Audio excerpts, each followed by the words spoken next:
Hindi ka ba napapagod mag-overthink? Nakakapagod kayo isipin mo anong mangyayari lagi. Yung isipin mo anong mangyayari bukas, anong mangyayari mamaya, anong mangyayari kapag sinabi mo to, kapag hindi mo yan sinabi, kapag ginawa mo to, kapag hindi mo yan ginawa. Kaya, sinong kasama niya, kumain na ba siya, mga ganun. Like, why? Pwede namang chill na muna tayo, di ba? Let your mind be at ease. Be carefree. Be stressless.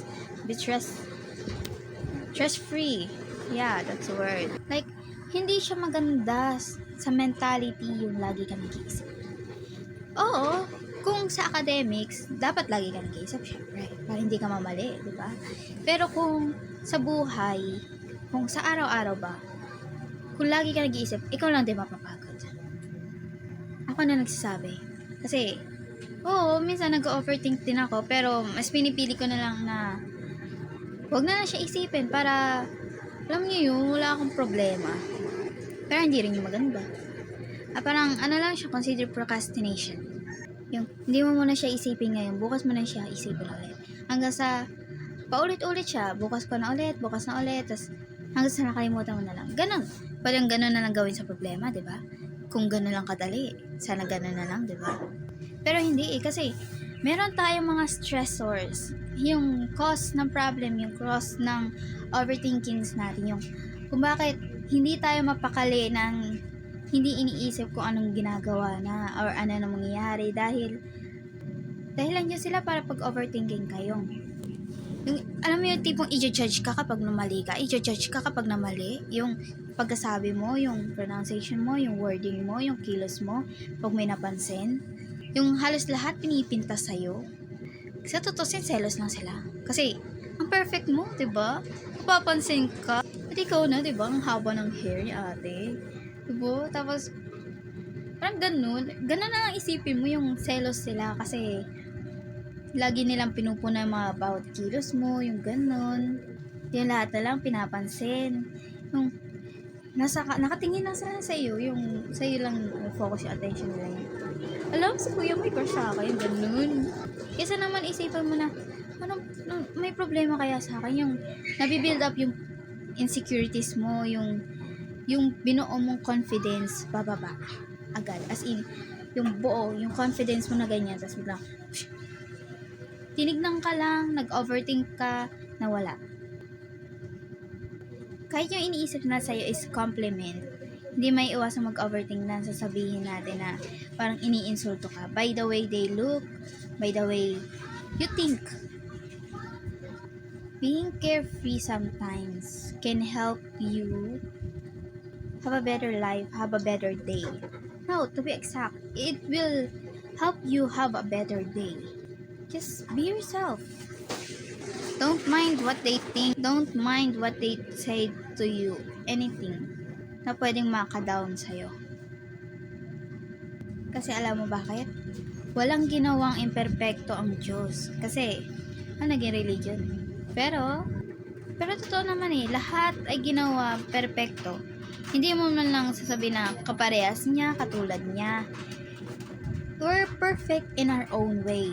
Hindi lang natin nakikita yun dahil sa pagiging overthinking natin na wala tayong ganto, na meron silang ganyan. Yung sinisilip din natin yung kung anong meron sila, tas hindi natin nakikita kung anong yung meron sa atin. Yung katulad sa'yo, maganda ka, pero hindi mo lang nakikita kasi may nakikita ka may mas maganda. Pero hindi mo alam, sinasabihan ka na pala na nakikita mo mas maganda sa'yo na, ang ganda mo, yung naiinggit mo sa'yo, yung kino-compliment ka na, pero hindi mo naiisip na, iniisip nila yung kasi insecure ka. Kasi masyado mong iniisip, yung pwede nilang sabihin sa'yo na hindi naman talaga. Paulit-ulit na yung sinasabi ko, isa lang ang gagawin dyan. Don't overthink, be stress-free, be carefree, be yourself. Just tanggapin mo lang kung ano ibigay sa'yo ng kahit sang daan mo, yung taang pinili mo. Kasi ikaw lang din makakatulong sa sarili mo. Kahit tuwing umaga nga lang, gawin mo. Humarap ka sa salamin, i-appreciate mo yung sarili mo. Titigan mo lang siya, kahit wala kang sabihin, titigan mo lang yung hawakan mo lang yung pisngi mo na ganyan. Tignan mo yung salamin, hawakan mo yung yung ganun. Make time to appreciate yourself.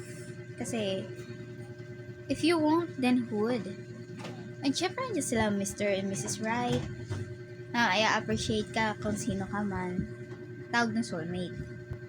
Pero yun, hindi yun magpapakita sa'yo hanggat hindi mo natatanggap sa sarili mo. Oo, may makikilala ka na maipapakilala sa yung sarili mo, yung dahil sa kanila malalaman mo kung sino ka talaga. Pero isa lang yun sa magbubukas sa mata mo. Pero dapat makita mo na kung ano ka talaga hanggat hindi mo pa sila nakikilala.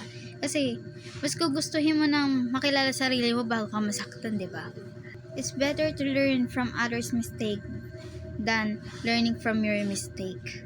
Because learning from your mistake means that you have already been hurt. And that's a cruel way of teaching something to you. Making you open your eyes to see what is the truth, what is lies. You first need to see who you are for yourself before they see who you are for themselves. Before they judge you. You need to learn how to properly love, appreciate yourself.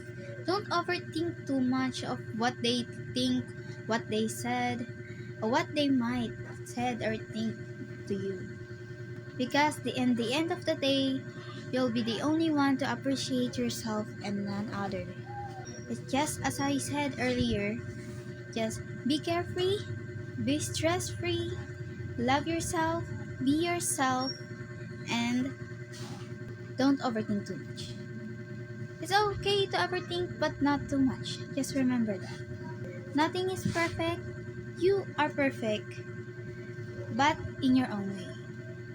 You don't need to fit in. You can stand out because of your unique traits, unique characteristic, unique personality, unique look that only you have and no one else have. Appreciate and love yourself if you want to be loved and appreciated by others. Others may have already did that, but you're just not seeing that because of the other useless thoughts that comes in your mind whenever they walk past you, you walk past them, you go somewhere out because of the overthinkings you're doing. Just go with the flow of life, love yourself, be yourself, and don't forget to be humble. Being proud of who you are is not a sin, but don't be too much that it can be considered as arrogance.